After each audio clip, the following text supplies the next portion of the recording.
There's a quiet shift happening right now. Not loud, not dramatic, but it is very noticeable. In Spain, a new law was passed that changes how pets are viewed, not as property, but as living beings, sentient, capable of feeling. And for a lot of people, that doesn't feel new at all, because for many, pets were never just possessions. They were always something much, much more. Good evening, friends. This is Sunny with Muse Media, coming to you from somewhere above the 45th parallel with my little Shorkie, Ellie Mae, laying comfortably on my lap in the booth, as she usually does. Every once in a while during a recording, you might hear a little faint jingle. That's her name tag, and honestly, she brings me such joy in life, just as all of my fur family companions have over the years. How many of you have pictures of them with family on a fireplace mantel, or a memorial of some kind for those who have passed? I have a rack by the door where the collars, tags, and leashes are kept, each on its own peg, still waiting to go for a walk. So this story tonight, it has a lot of meaning for me, and I have a feeling if you clicked, it may for you as well. Most of us don't form bonds with animals out of curiosity. We do it because they become a part of our lives. They sit with us in quiet moments, and they sense things that we don't say out loud. They stay, even when everything else feels uncertain. So when laws begin to reflect that connection, it feels less like change and perhaps more like recognition. This isn't theoretical, and it's not just Spain. Around the world, more countries are beginning to shift in this direction, recognizing animals not as objects, but as beings that we are responsible for. Not ownership, but care, and not control, but a relationship. But there's another side to this, and it's something worth sitting with. As we place more protections, more rules, and more expectations around animal care, we also begin to change who can realistically have them in their lives.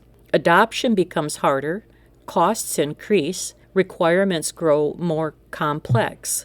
I was recently considering adopting another small dog, but many shelters and fosters now require a fenced yard. Up here in the north, we do not let our small dogs out in a fenced area because they become easy pickings for eagles and large hawks. We use trolleys or we just walk them. And while all of that comes from a place of care, it raises a quieter question, though.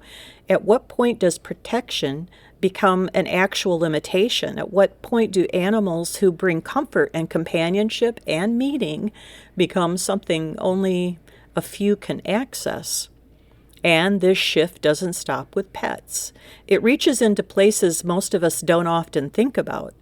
Laboratories and research facilities, places where animals have long been a part of scientific progress, as many of the medical advancements we rely on today come through processes that involved animals.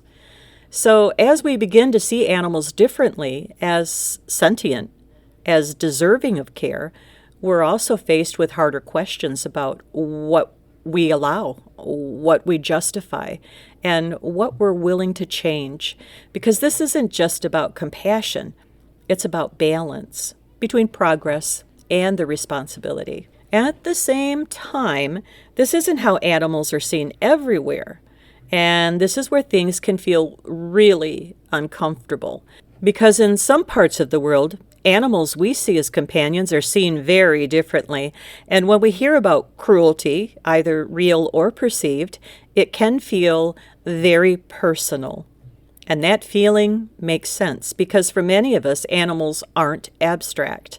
They have names and they have memories and they have a presence in our life. Around the world, relationships with animals have developed differently. It's shaped by history and survival and culture.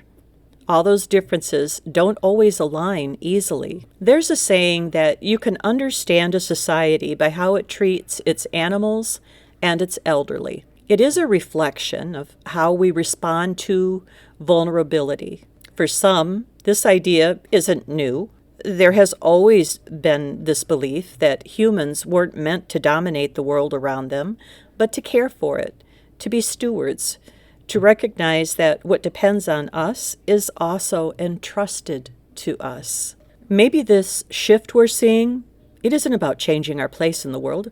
Maybe it's about remembering something that we've always known, that it was never meant to be about domination, but about care and about that responsibility that we keep talking about, to belong and be a part of this world, and that this world is not owned by humans. Maybe the question is not just about how we treat animals, but what those choices say about us.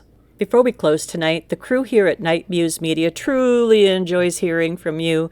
So if you ever feel inclined to reach out, whether it's a question, an idea for a future program, a potential interview suggestion, or even a note of support, you can send that to Attention NMM Manager, P.O. Box 658, Leslie, Michigan, 49251.